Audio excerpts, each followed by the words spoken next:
great pleasure right now to welcome to our program today a woman who has covered the political scene up in Washington. She's the White House reporter for the Washington Post and has written a really fascinating book based on the campaign for presidency last year called Notes from the Cracked Ceiling, Hillary Clinton, Sarah Palin, and what it will take for a woman to win. We're joined by Ann Kornblut. And Ann, thanks for being with us today. How are you? I'm great. Thanks so much for having me. I really appreciate it. Yeah, great to have a chance to talk. I've seen you on the different political shows. Before we get to talk about the book, are those fun to do from a participatory angle? I like watching them, but are they fun to do? You know, they are pretty fun to do, but they take up too much time. I should be spending more time doing my day job than going on television, but they're fun to do from time to time. It used to be just on Sundays. Now with all the cable channels, I guess you could be on it every day if you wanted to, couldn't you? Exactly right. It's nonstop politics around here. Well, let's talk about this book. Of course, Sarah Palin has had as much press coverage as anybody probably ever that ran for the vice presidential ticket. Of course, Hillary Clinton was in the race for a while. And was it your idea to write the book just following these two people at that particular moment, or did you have enough notes after the fact that you said, well, this will make a good book? Well, it really came to me after the fact. I was covering Hillary Clinton for the whole campaign. I covered her for a total of about 2.5 years. And then after her campaign ended, I went over to cover Obama, but I also spent some time with Sarah Palin. I went up to Alaska with her. And as I was covering Palin, and once it became clear that she was going to lose also, I started thinking about the fact that we kept referring to this as the year of the woman with an exclamation point at the end of it, and thinking, you know, it's the year of the woman, but they're both losing, and they're having kind of a bad time of it while they're at it. So I wanted to go back and take a look at what really went on in the campaign with both of them and to figure out what it was like being a woman and running, and what lessons another woman who runs might be able to draw from it. Now, did you have a chance to talk at all with Geraldine Ferraro? I guess she's the only other one, from my memory, that at least made the national stage like that when she ran back in the early 80s. Did you have a chance to talk to her at all? I did, in fact. We had a great interview, and she, of course, was a passionate Hillary Clinton supporter. She did a lot of advocacy work for her. And one of the most interesting things, in fact, I opened the book with this anecdote that she told me about calling her daughter in Massachusetts on Super Tuesday, and her daughter told her that she did not vote for Hillary Clinton. She voted for Barack Obama in the primary, and Geraldine Ferraro was livid with her daughter. She couldn't believe that she hadn't voted for Hillary and said, after all I've done for her and a woman running, how could you not? And her daughter, like so many young women around the country, said, you know, he just inspires me more.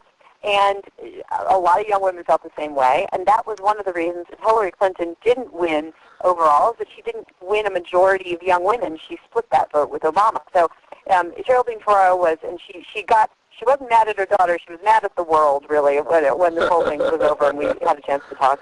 And you make that point in the book, too, that maybe kind of surprising to some people. Women don't necessarily vote for other women because they're women. They tend to vote more for party line, what they feel that way. Was that surprising to you? Oh, it really is something that I didn't expect, and certainly the McCain campaign didn't expect when they picked Sarah Palin, because they thought that would help bring over some of those 18 million votes.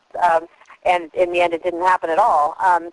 But we've seen it time and again. Women are Democratic. Women are Democrats first. Republican women are Republicans first. Not much crossover, maybe a little bit when it comes to winning independents, but that kind of loyalty is there. And at the same time, women tend to be the harshest critics of other women in focus groups and in polling. When they say theoretically they would support a woman, but women can be very judgmental of female candidates. So again, not a given, not something that female candidates can take for granted. Well, just do it quickly on both sides. Hillary Clinton, what would you say is the biggest mistake her campaign made last time around? Her biggest mistakes probably had not a whole lot to do with gender, more to do with spending their money too quickly, failing to campaign better in Iowa, and having no strategy past Super Tuesday. It was probably the big three, but you know, they did work very hard to prove that she was tough. I mean, you remember it. She ran as the tough, brutal, hardened candidate. And that left a lot of questions in a lot of women's minds about, and voters' minds, well, who is she? And is she a human being? And they didn't really work very hard until it was too late to soften her image and to show people who she really was. That was a big mistake. on her side for sure. I've never had a chance to meet her or talk to her yet. Hopefully will sometime down the road. But her television image is of being kind of tough, and that can turn people off. But I've also heard people say, I'm sure you can corroborate this, in person, she's a different type of person. Am I right about that? She can be very warm and very funny, and like a lot of politicians, men too, isn't always good at showing that side of her when she's on TV or when she's in front of a camera. So, that's something that candidates of both genders have to figure out how to do. How about Sarah Palin? Just from hearing some of the stories of what went on in the McCain campaign, there were infighting between the campaign manager and her. What was the biggest mistake that they made? Well, I mean, if you accept that she should have been picked in the first place, I think the biggest mistake was failing to appreciate how difficult it would be for a woman, the kind of questions she would get. They sort of blithely assumed that she was attractive and she was competent and that was going to be good enough.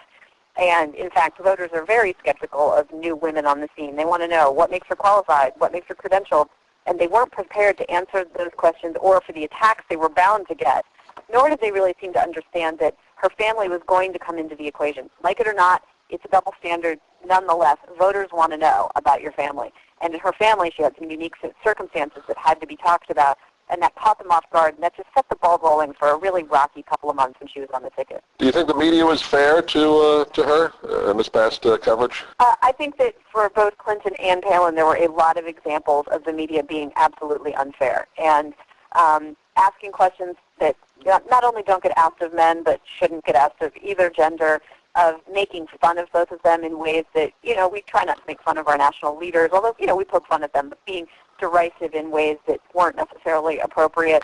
And so, no, the media wasn't completely fair, but I have to say, as a card-carrying member of the mainstream media, oftentimes we ask questions and say things that voters are saying out in the regular world, and it's hard to just blame the media when that's what people are asking too.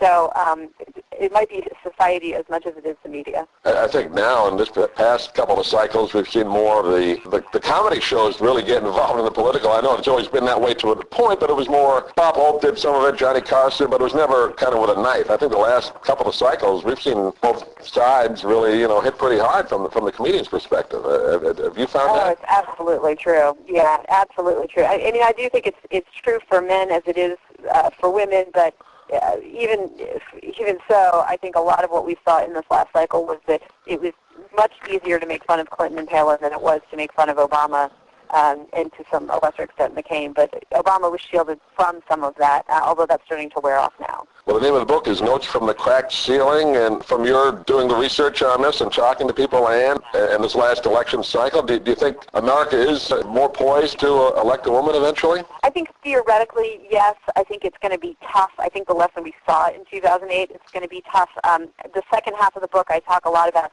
other women who are out there, women who might run for office in the years ahead, and some of the challenges they're going to face. So while I think people think they're ready, I think it looks like it might not be 2012, and maybe it would be 2016, but we're looking like it's kind of a ways off. And do you have a website you want to give out to folks if they want to get in contact with you or get the book? Absolutely. My personal website is annkornblut.com. That's ANNKORNBLUT.com. And you can also go to the Washington Post website, WashingtonPost.com, where a lot of my articles are. Great, Ann. Real pleasure to have a chance to spend a few minutes with you. We look forward to doing it again. Thanks for being with us today. Thanks so much for having me.